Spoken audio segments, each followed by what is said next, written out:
Welcome back to the show, everyone. My name is Sam Levine.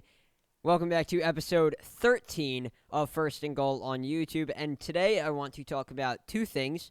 We're going to talk about Jalen Hurts and Carson Wentz. Carson Wentz kind of requesting a trade yesterday. And then Steelers. We got to talk about the Steelers. They played on Monday Night Football, lost to the Bengals, so stick around for that later on in the show. So we're going to start off with the Eagles. Jalen Hurts specifically, and Carson Wentz. So Hurts, last two games, he's been playing phenomenal football. 505 yards, 4 touchdowns, 0 interceptions. And on paper, specifically, he's really given the Eagles a boost, really revitalized that offense, and given that Eagles team, the whole team, a jolt.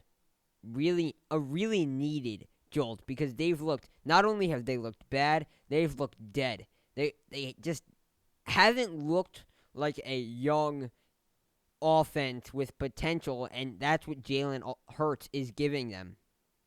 Right now, Jalen Hurts is the best player for this team at quarterback, and what I mean by that is this Eagles team has bad wide receivers. Jalen Reagor not looking like he was the best pick in that first round for them. Greg Ward Jr., he's a fine receiver. Alshon Jeffrey, he looks washed. Quez Watkins, John Hightower, young guys, been inconsistent, also very small sample size. So, the wide receivers are not experienced. The wide receivers are not good at getting separation. And then the offensive line is the worst offensive line in football. They've let up vastly more sacks than any other unit in the entire NFL.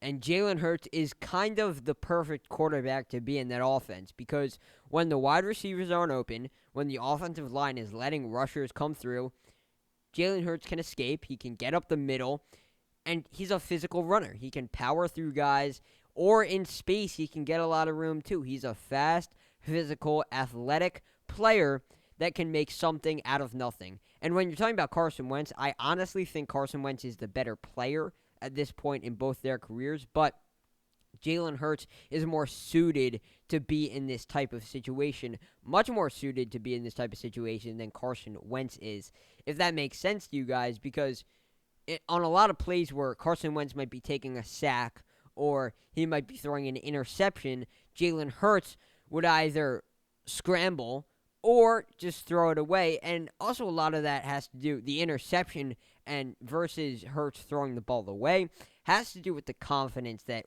Carson Wentz has.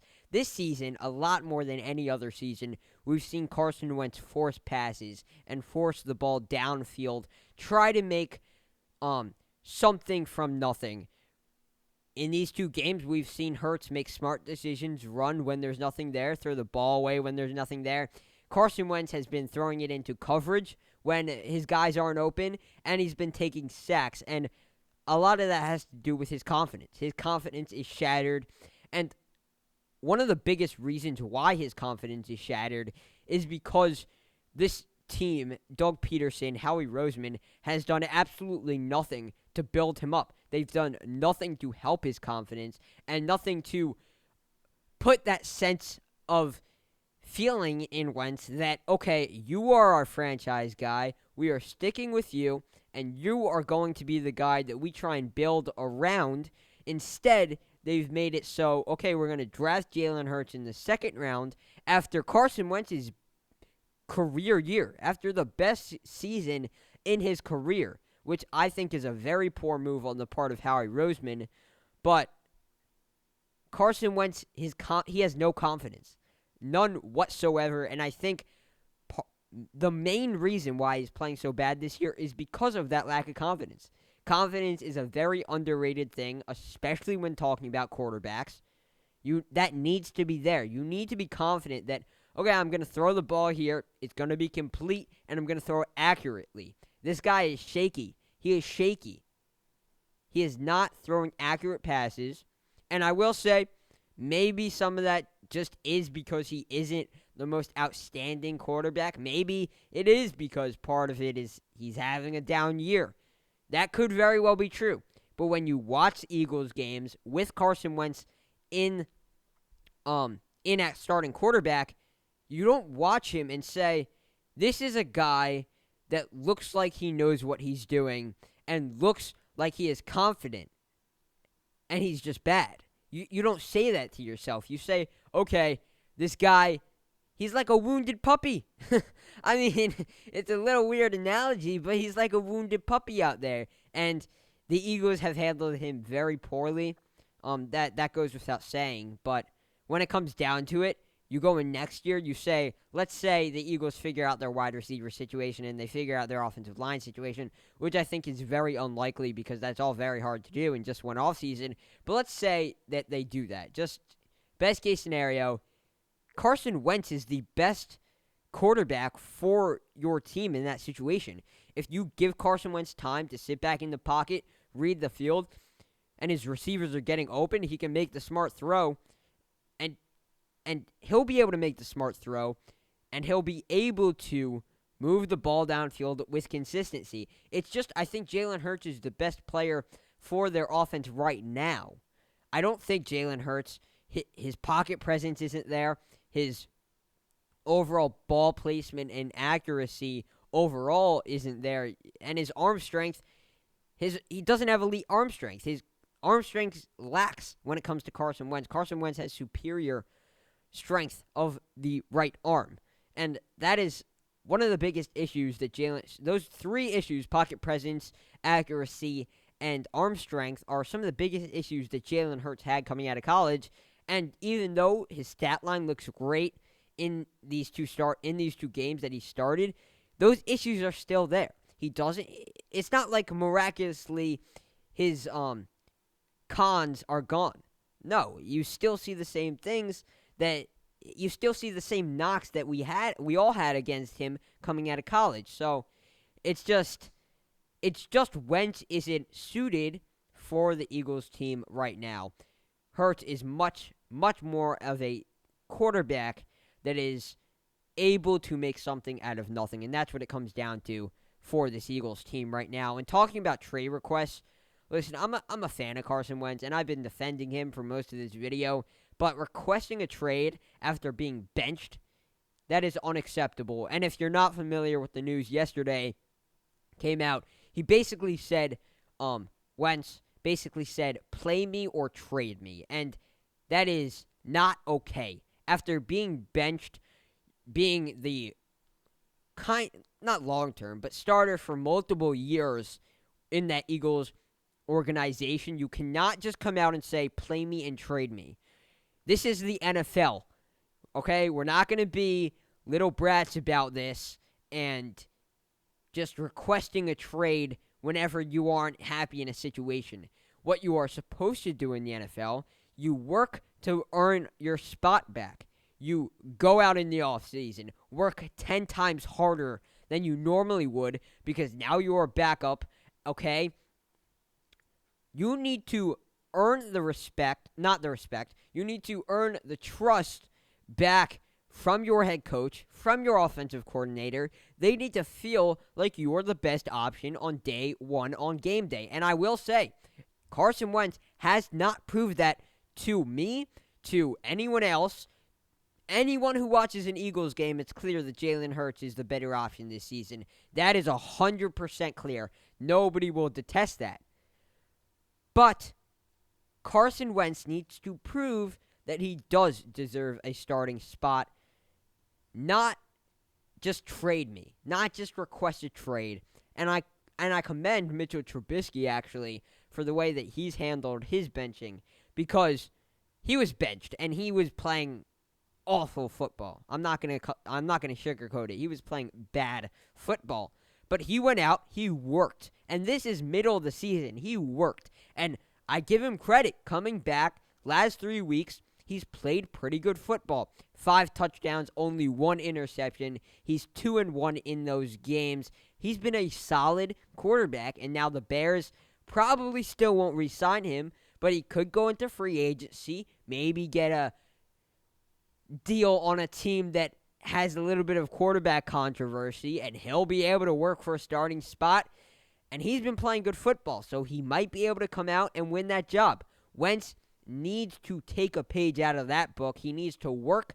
He needs to get better. He needs to improve, come back in 2021, and earn that starting job back. Now, talking about the Steelers, last night was a catastrophe. They've lost 3 in a row now, third week in a row where they've lost after starting 11-0, and they also haven't scored over 20 points in a month.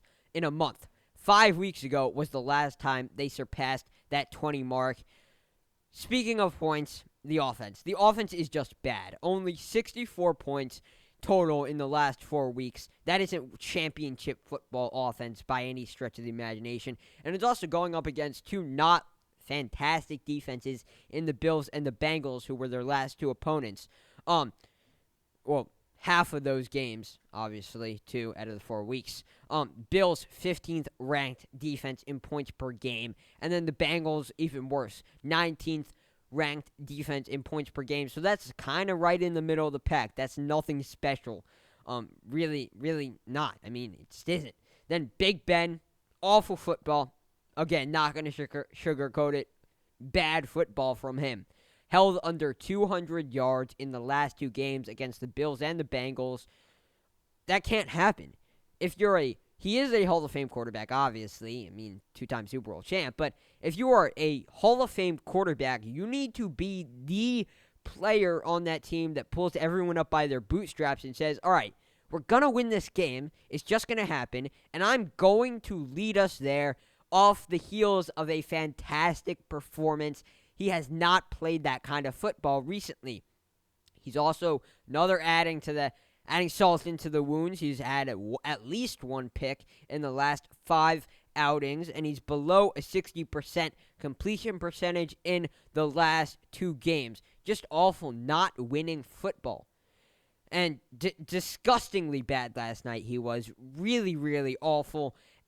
Almost a 50% completion percentage. That is not a Hall of Fame number, not a Hall of Fame stat. He only had 1 interception. He should have had 3 because there were 2 picks that were dropped in that game by the Bengals defense. And I don't mean diving attempts that were close but not really. No, these were interceptions that were right in the hands of the defenders, and they just went right through them. So Ben Roethlisberger should have had 3 interceptions on the day. But also, the Bengals came away with 10 pass deflections, which is ridiculous. That's an crazy high number. And, a defense doesn't come away with 10 pass deflections if the quarterback isn't doing something wrong. And then, Juju Smith-Schuster. I mean, Smith-Schuster should probably stop focusing on his dance moves and start focusing on his catching ability. Gotta hold on to that football. Who hasn't seen that play where Juju Smith-Schuster got popped by Von Bell, fumbled the ball went flying. He only had 3 receptions, 15 yards on the day. He needs to be better. Much like I was saying, Big Ben needs to be a leader and a role model. Smith-Schuster needs to be a leader, role model, whatever it is, however you want to say it. He needs to be that guy in that wide receiver room, because behind him they have James Washington, 3rd-year player, Deontay Johnson, 2nd-year player, Chase Claypool, rookie. So he needs to be the veteran presence in that wide receiver room, doing TikTok dances in 3 straight losing efforts on the opponent's logo away. That's not being a role model, okay? He needs to be better. He needs to show that he can be better. He needs to be the guy on this offense that, much like Ben Roethlisberger, I'm going to pull this team up by their bootstraps, and I'm going to have a huge performance, and we are going to win. He needs to be better. It just has to happen. Has to be better. And then going on to talk about the turnovers for this team. They had 2 fumbles, unacceptable. 3 turnovers overall against a Bengals team that is 7th worst in terms of takeaways. Bengals currently have a -7 turnover differential. And of course, they're 2-10-1 going into that game. So that doesn't make the loss any better. The offense they need to fix this. It's bad. It's been going on for a month now. They need to fix it. Mike Tomlin needs to go in there and take control. Now, the defense is supposed to be the saving grace of this team. They did not look like it last night. However, I will say they did a very good job on Tyler Boyd. He had 0 receptions on the night, but going against a team with starting their third-string quarterback in Ryan Finley, you take away their wide receiver 1, take them out of the equation, and you still let up 27 points. Aren't you supposed to be the best defense in the league? You, again, keep saying it. I'm repeating myself. I sound like a broken record. It's not winning football. That can't happen. It just cannot happen. Only 2 sacks and 4 quarterback hits on the day. And Finley looked comfortable all night. They did not get pressure to him. Ryan Finley, the former 4th-round pick, looked like he was a superstar quarterback. He looked so confident in that game that, I mean, what happens when you go up against Patrick Mahomes in the playoffs? What happens when you go up against Josh Allen again? I mean, and you're letting Ryan Finley do this to you. It's ridiculous. And then also, let's talk about Giovanni Bernard, who is famously a third-down back. He had 83 rushing yards on the day. He had a rushing touchdown.